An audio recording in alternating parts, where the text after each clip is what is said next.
حضرت لاہوری رحمۃ اللہ علیہ میں نے زیارت تو کی ہے، لیکن چونکہ لاؤبالی دور تھا، بچپن تھا، اس لیے کوئی اہمیت نہیں تھی دل میں بزرگوں کی۔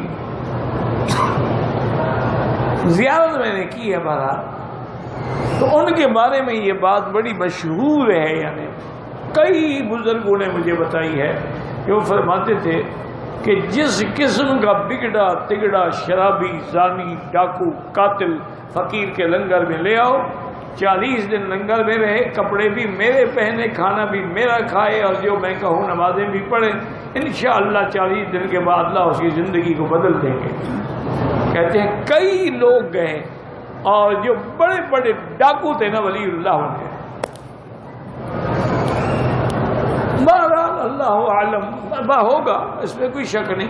وجہ کیا تھی کہ 40 دن تک حرام کھانے سے بچا لیا، حرام پہننے سے بھی بچا لیا، نماز کی بھی پابندی کرا دی، اور اوراد اور وظائف اور ذکر اللہ کی بھی پابندی کرا دی، انقلاب کیسے نہیں آئے گا؟